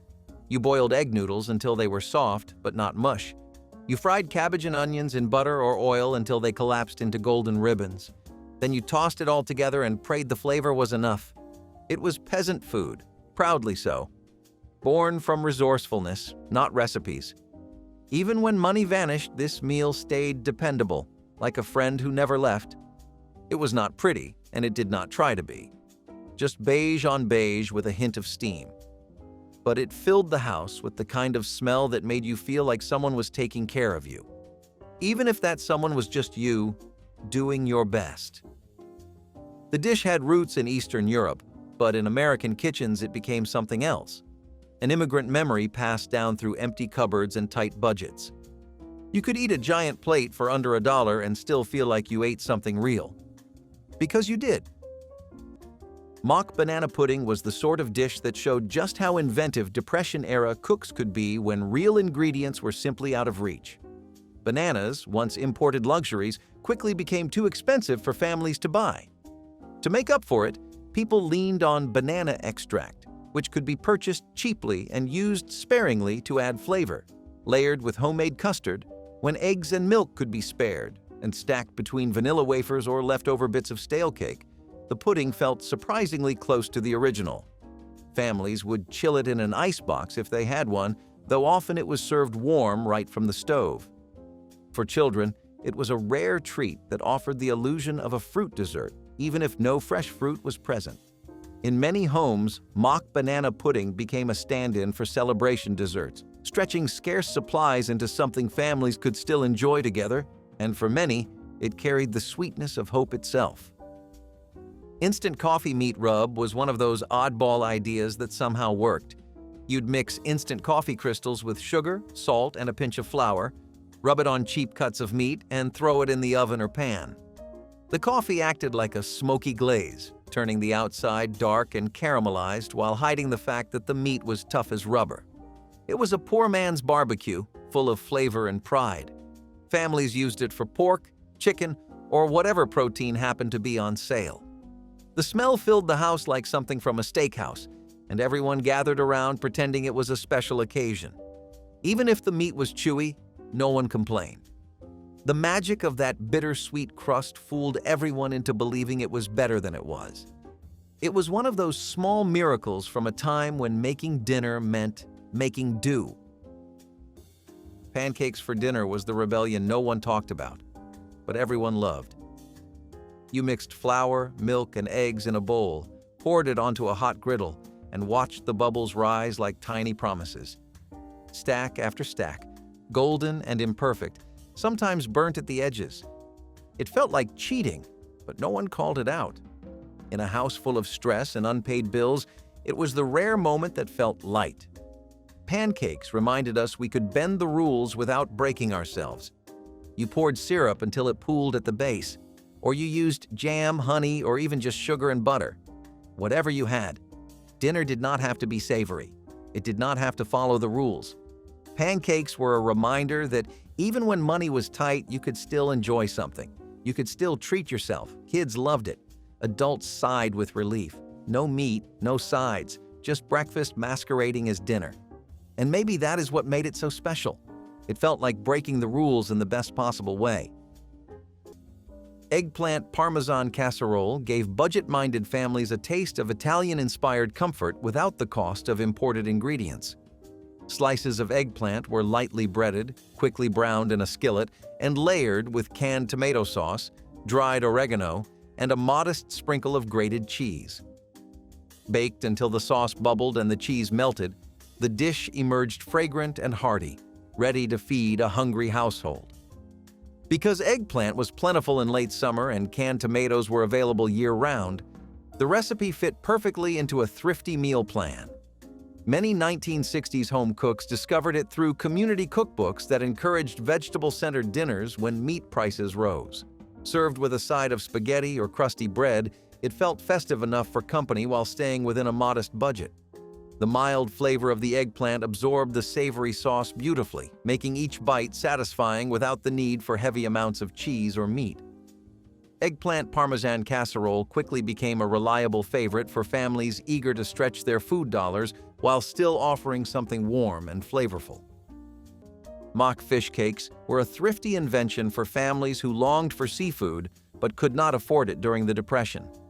Instead of fish, mashed beans or leftover potatoes were seasoned with onions and herbs, then shaped into patties and fried. When browned in a pan, they resembled fish cakes in both texture and appearance, providing the illusion of a more expensive meal. Families often relied on beans because they were cheap, nutritious, and available through relief programs, making them the perfect base for this dish. Some households even added breadcrumbs or stale crackers to stretch the mixture further. While it might not have carried the same flavor as real fish, it was filling and hearty, which mattered most in those years. For many children, mock fish cakes became a familiar supper, remembered later with a mix of humor and nostalgia. They embodied the era's spirit of improvisation, turning simple, humble ingredients into something that felt like a substitute for luxury. When empty stomachs and lean wallets collided, innovative cooking blossomed across American kitchens. One standout born from this economic squeeze was Hoover Stew, a tongue-in-cheek homage to President Herbert Hoover, whose name, during tough times, humorously became synonymous with empty pockets. The stew cleverly combined cheap hot dogs, macaroni, canned tomatoes, and any stray veggies lurking in pantry corners, exemplifying creativity born from necessity. This simple yet hearty recipe embodied affordability and accessibility, as families everywhere could easily scrounge up its ingredients. Fascinatingly, cooks often swapped in leftovers, stale bread, wilting greens, or bits of onion, masterfully reducing waste and maximizing resources. Despite its humble origins, Hoover stew was surprisingly flavorful, with the acidic tomatoes enhancing the smoky saltiness of hot dogs, making families forget, at least momentarily, the scarcity around their dinner table. Though it was called a stew, it often turned into a thicker, casserole-like dish, leading many housewives to jokingly rename it Hoover Surprise. No matter how much you stirred it, you'd never find prosperity at the bottom of the pot, just another spoonful of macaroni. Fried treats weren't exactly commonplace during the Great Depression, but creative home cooks found clever ways to stretch pantry staples into delicious finger foods worth sharing. Sauerkraut balls emerged from immigrant communities, transforming humble sauerkraut, preserved, vitamin-rich, and affordable, into crispy, golden appetizers that vanished quickly at potlucks. Made from drained sauerkraut mixed generously with breadcrumbs, sometimes bound with mashed potatoes when eggs were scarce, these tangy bites showcased true culinary ingenuity. With meat being rare and expensive, cooks added flavor by sautéing onions or garlic, cleverly creating an irresistible aroma without extra cost. Sauerkraut itself, fermented cabbage rich in vitamin C, was both economical and beneficial, often a life-saving source of nutrients in winter months. Frying these tangy morsels in inexpensive rendered fats like lard or bacon grease created a crunchy exterior irresistible enough to tempt even skeptical eaters. Interestingly, though sauerkraut balls originated from Central European cooking traditions, their Depression-era popularity quickly spread beyond cultural boundaries, proving that tasty comfort foods transcend economic conditions. What did they know about getting through hard times that we've stopped remembering? Salt pork and lard were the beating heart of every poor man's pantry. When you think of survival food, you probably imagine beans or bread, but it was actually fat that kept most families alive through harsh winters. Salt pork was the flavor base, the miracle worker, and the cheapest source of calories anyone could get their hands on. It was heavily salted so it would not spoil and could last for months in a cool pantry, making it a godsend when refrigeration was a luxury. People would slice it thin and use just a little piece to fry potatoes, season beans, or grease a skillet before making cornbread. Every drop of lard saved from Sunday dinners went into a tin bucket because nothing was wasted. You could bake with it, fry with it, even spread it on toast if times were really desperate. The smell of lard sizzling on an iron pan became a kind of comfort, the sound of someone trying their best. Kids would joke about fat bread breakfasts, but they ate it happily. There was a quiet pride in making something out of scraps, in keeping bellies full without going hungry. Those buckets of lard were as valuable as gold to a household, standing for patience, frugality, and the sort of cleverness that came from doing more with less. You might not see lard buckets in a modern kitchen anymore, but back then, they meant survival, pure and simple. Hot dog fried rice was the 1980s answer to fast food when nobody could afford the drive-thru. You'd grab the leftover rice from the night before, toss it into a skillet, and chop up a few hot dogs to throw in. The soy sauce packets saved from cheap takeout finally earned their keep, sizzling as they hit the pan. The smell filled every corner of the kitchen, salty and smoky with a little sweetness from the rice. If you had an egg, you'd crack it right in and stir fast, watching it turn the whole thing golden. If you didn't, no one complained. The hot dogs carried enough flavor to make it feel like a real meal. It looked humble, but it tasted like triumph. Families made it at the end of the week when groceries ran low, and somehow it always hit the spot. It stretched scraps into dinner, turned leftovers into pride, and reminded everyone that creativity was just as filling as wealth. Kids didn't know it was poverty food. To them, it was comfort on a plate. Hot dog fried rice was the flavor of resilience, sizzling proof that even struggle could taste good if you knew how to fry it right. Baked beans on toast were the sweet and savory treat that 1960s kids loved far more than anyone would expect from something so modest. The beans came from a can, Thick and glossy, smelling like brown sugar and slow cooking, even though they had been made in a factory, mothers heated them in a pot until they bubbled softly, creating a scent that made hungry kids rush into the kitchen. While the beans warmed up, the bread went into the toaster, and that crispy foundation was what made the whole thing feel special. Once the toast popped, mothers would spoon the beans on top until the entire surface was covered, letting the sauce drip over the sides. Kids dug in immediately, often burning their tongues because they were too impatient to wait. The contrast of crunchy toast and soft beans made every bite feel exciting, and the sweetness in the sauce made it taste almost like a dessert pretending to be dinner. It was cheap, quick, and undeniably comforting. Mothers relied on it during tight weeks when money was short and time was even shorter. Kids begged for it not because it was fancy, but because it was dependable, delicious, and somehow always tasted better at night when the whole house felt quiet. It was one of those meals that did not try to impress anyone, and yet it impressed kids every single time. Fish sticks and macaroni and cheese was the dinner you got when your mom had $5, 20 minutes, and nothing left to give.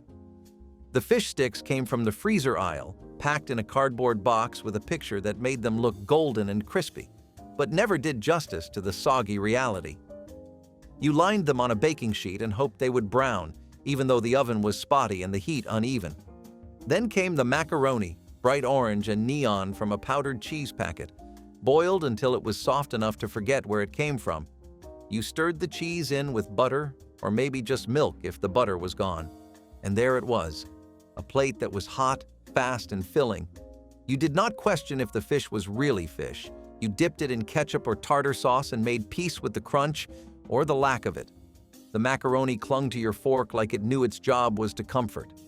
This was a Thursday night meal, a "we'll go shopping tomorrow" meal, a "you're still growing" meal. It was not gourmet, but it was enough. Enough to fill you, enough to get by. Cheddar Grits casserole brought Southern comfort to weeknight tables while cleverly using scraps to stretch a grocery dollar. Cooked grits were stirred with sharp cheddar cheese, a splash of milk, and any small bits of leftover ham before being baked until the top formed a golden crust. The creamy base and salty accents provided warmth and satisfaction, making it a favorite for cool evenings or family gatherings. Because grits were inexpensive and widely available, this casserole offered a filling main dish that fed many mouths without straining a budget. Home cooks often prepared it in the morning and reheated it for supper, appreciating how well it held its texture. Children loved the mild cheese flavor, while adults enjoyed the hearty, stick-to-your-ribs appeal. Paired with a green salad or simple stewed tomatoes, the dish delivered balanced comfort with little expense or effort. Its staying power in community cookbooks and church potluck menus shows how thrifty Southern traditions easily blended with mid-century convenience to create a meal everyone could enjoy. Stewed apples with bread cubes was a dessert that stretched every bit of fruit to its fullest during the Depression. A few apples, sometimes bruised or close to spoiling, were peeled and stewed with sugar or molasses if available. To make the dish go further, stale bread cubes were added to soak up the syrupy juices. The result was a warm, comforting pudding-like dish that could serve several people with only a handful of apples. Spices like cinnamon or nutmeg might be added when they could be spared, but even without them, the dish was sweet and filling. For many children, this was the closest thing to pie they would taste during those years. It turned waste into dessert and brought comfort at the end of long days. Even though it cost next to nothing, it felt like a treat worth remembering. Stewed apples with bread cubes showed how creativity kept hope alive. Few dishes better capture the ingenuity of Depression-era cooks than bologna and rice casserole, an inventive marriage of modest ingredients that was both filling and budget-friendly. Rice was cheap, available nearly everywhere, and could stretch even the most limited pantries, while bologna, well, let's just say it wasn't winning culinary awards, but it certainly scored high marks for affordability and accessibility. Interestingly, the casserole's popularity was boosted by the era's government relief programs, which often provided surplus bologna to struggling families.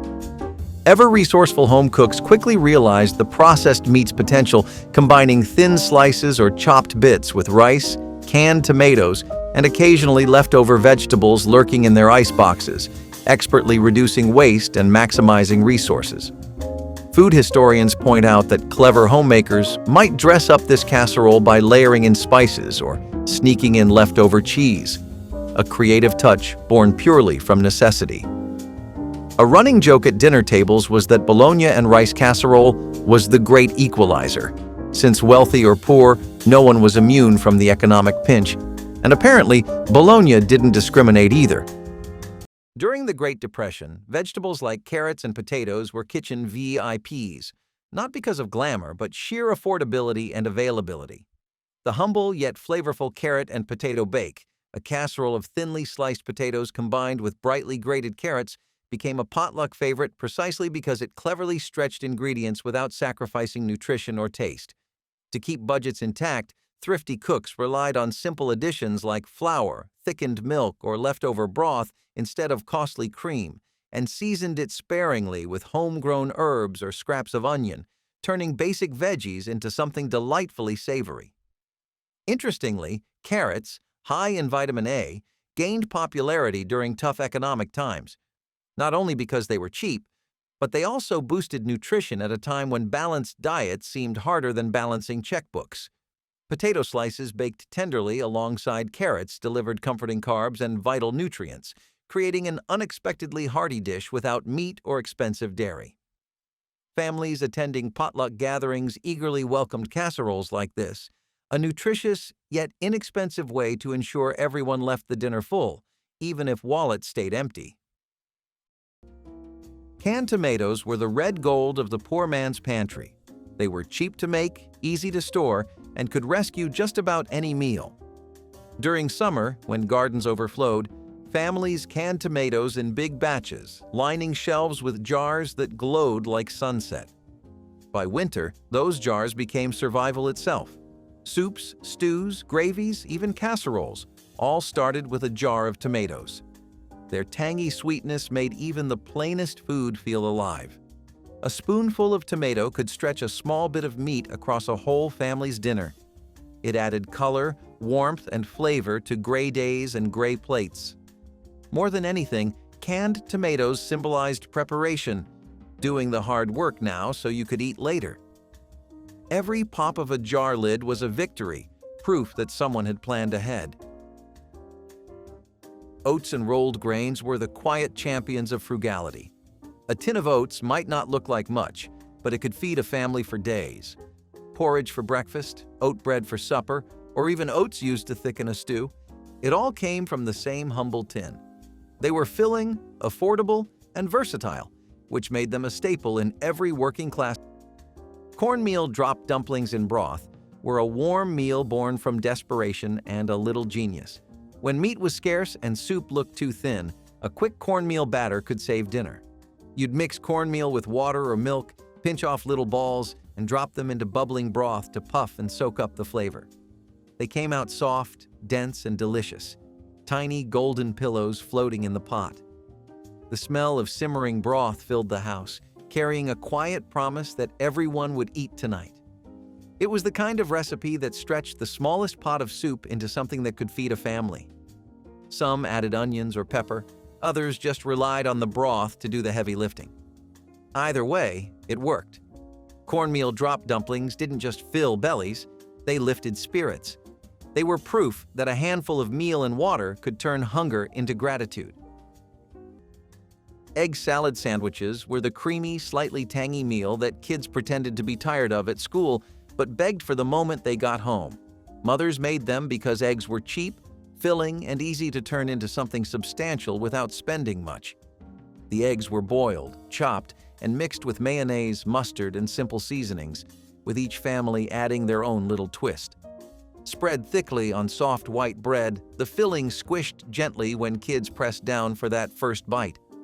The flavor was mild but comforting, cool and creamy in a way that felt special.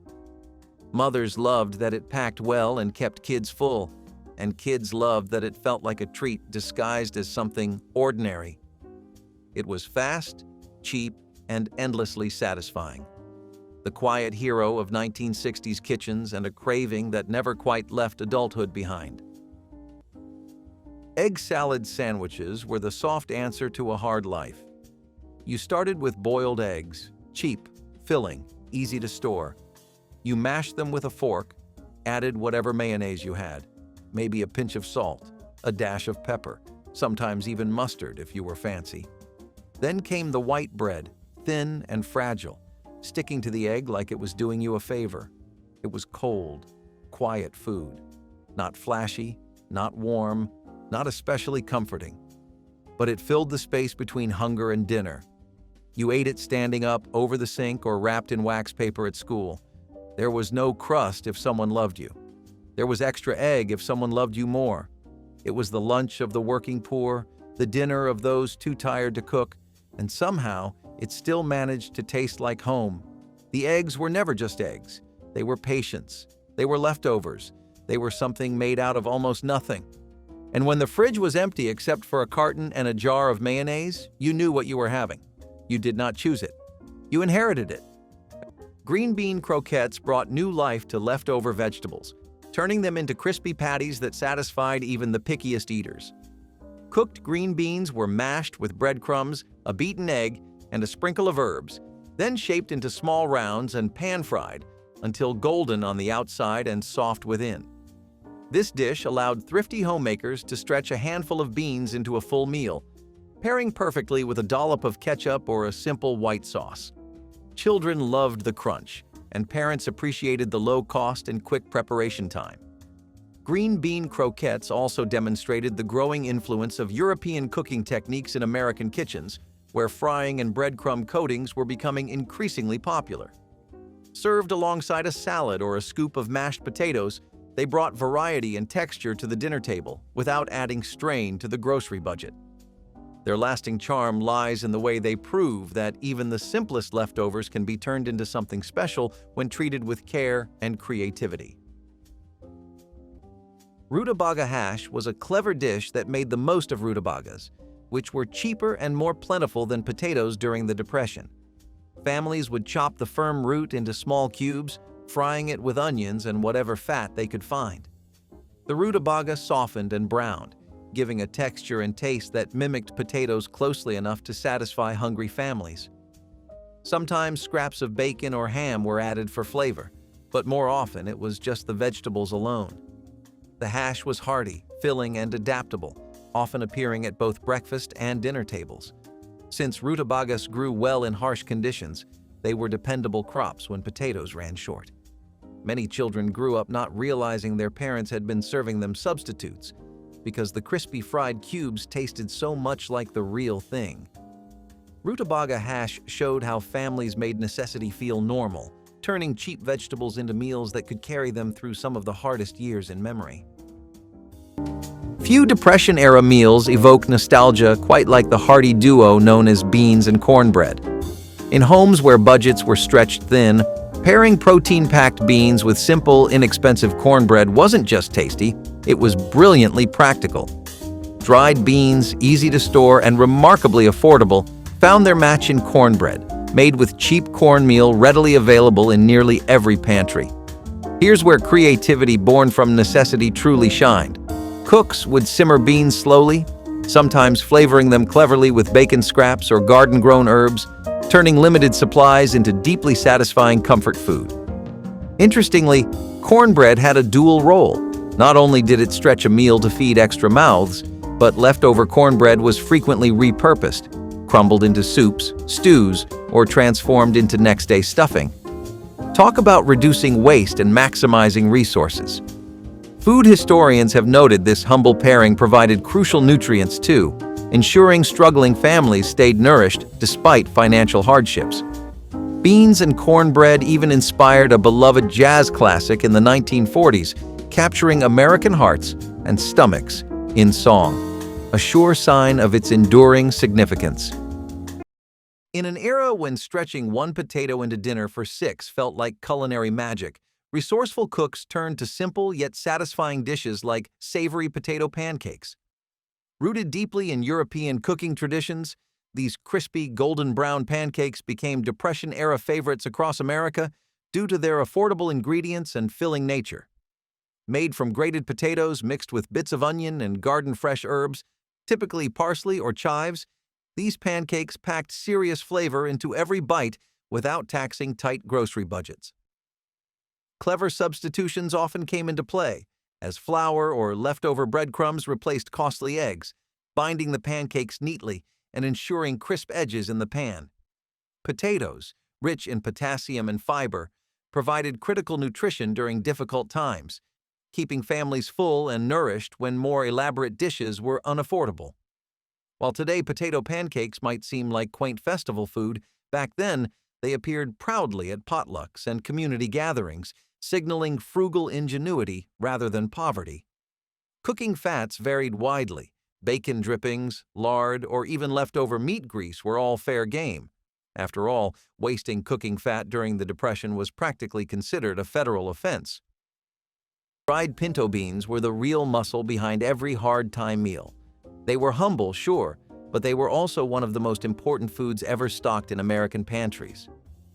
Poor men relied on them because they were cheap, filling, and versatile enough to become anything, from stews to soups to spreads. You could buy a big sack of dried beans for a few cents, soak them overnight, and stretch one pot into several days' worth of dinners. When meat disappeared from the table, beans stepped up. Mothers would season them with salt pork or just a spoonful of lard, maybe toss in an onion if they had one. The result was hearty and comforting, proof that flavor could be coaxed out of almost nothing. Beans didn't just feed stomachs, they fed communities. Churches, farms, and neighbors shared sacks during bad winters, knowing that beans meant everyone would eat. The smell of a bean pot simmering on the stove was a signal of warmth, of life continuing even when money was tight. They were the kind of food that asked for patience but gave back comfort in return, a true testament to the art of surviving with grace. Spaghetti with butter and Parmesan shake was one of the easiest, cheapest, and most beloved meals a mother could make in the 1960s, which is exactly why kids asked for it constantly. It started with a pot of pasta boiling on the stove, the steam fogging up the kitchen windows as the noodles softened. Kids loved watching the long strands swirl in the water like they were dancing just for them. Once drained, the pasta went back into the pot where a generous pat of butter melted instantly, coating every strand in a glossy shine. Then came the Parmesan shake, that little green can that lived in almost every pantry kids loved, doing the shaking themselves, even though mothers had to take over to prevent the entire can from dumping into the pot. The flavor was simple but perfect. Buttery, salty, warm, and comforting in a way that made you want to curl up right beside the pot with a fork. Mothers appreciated it because it cost almost nothing and took barely any time. But kids appreciated it because it felt like the kind of meal that understood them. It was soft, easy to eat, and satisfying in a way nothing else quite managed. It tasted like after-school hunger being solved in minutes. It tasted like staying up a little later than normal. It tasted like childhood in a bowl. Kids begged for this dish because it never disappointed, never felt boring, and always made everything better, even on the days that felt long and gray.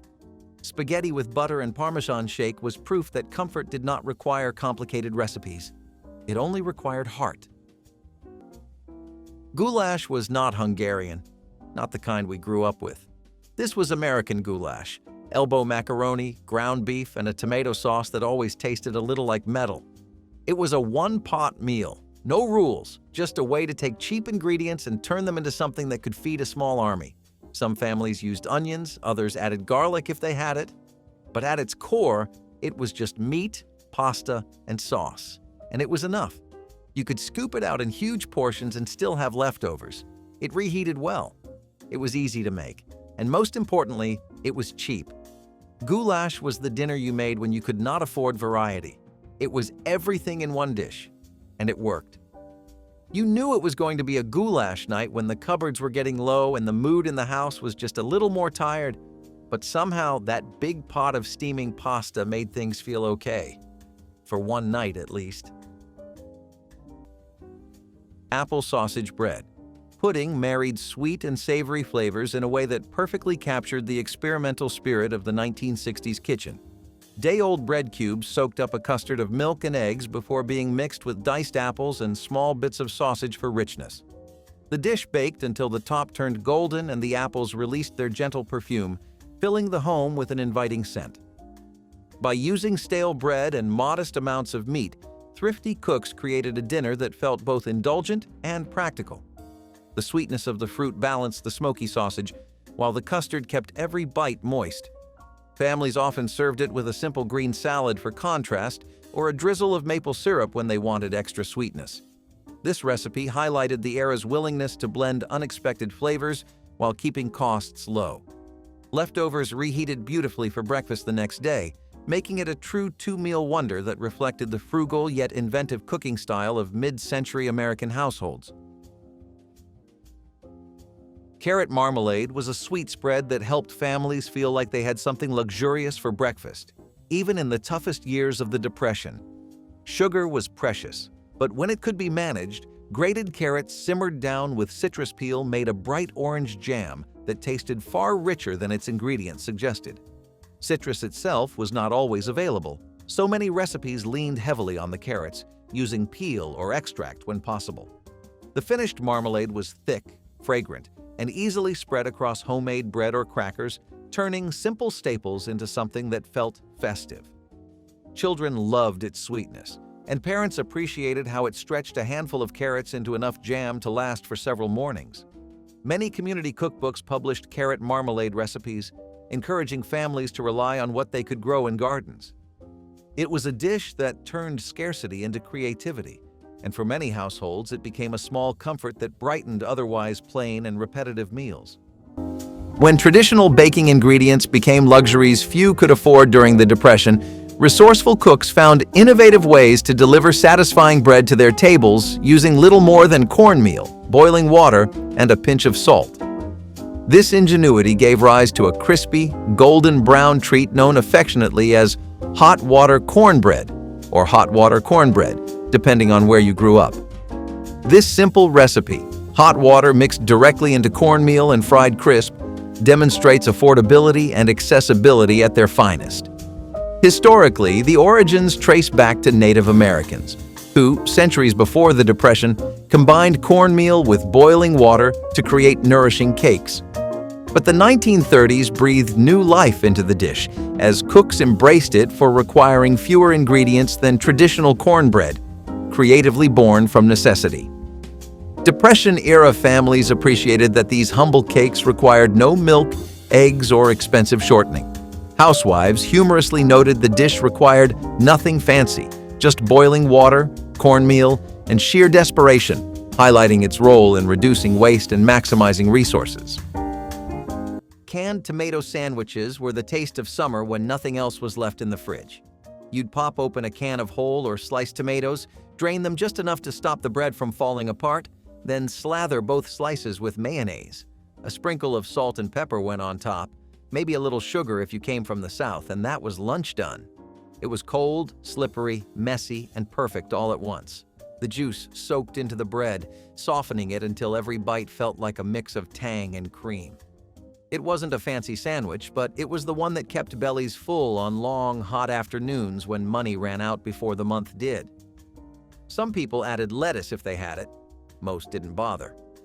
It was simple, nostalgic, and surprisingly satisfying. The flavor was sharp, honest, and comforting in a way that no processed meal could be. It didn't matter that it came from a can. It still tasted like home. Every bite told a story of resourcefulness and grace under pressure. For families in the 1980s, canned tomato sandwiches were proof that even the simplest things could feel like love. Hot dog boats with melted cheese were the kind of fun, silly, absolutely irresistible meal that made every child feel like dinner had suddenly become a party. Mothers made them by slicing hot dogs down the center, filling the opening with a strip of cheese and popping them under the broiler until everything bubbled and browned. The hot dogs curled just enough to cradle the cheese, creating that little boat shape that kids thought was hilarious. The smell hit fast, a mix of smoky hot dog and melting cheese that could pull a kid from any room in the house. Mothers loved them because they were cheap, easy, and guaranteed to make even the pickiest eater happy. Kids loved them because they felt playful, almost like something from a carnival. The cheese would stretch when you took a bite, and sometimes it would drip down the side in a way that made dinner feel like an adventure. Served with a little ketchup or mustard, these boats were a masterpiece of budget cooking that tasted far richer than they really were. Kids begged for them constantly because they made dinner fun, filling, and unforgettable. They were one of those meals that captured exactly what it felt like to grow up in the 1960s. Simple joys, simple ingredients, and memories that last a lifetime. Which Depression-era meal did your family pass down through generations? Share your memories in the comments, hit that like button, and subscribe so we never forget the recipes that kept America alive during its darkest days.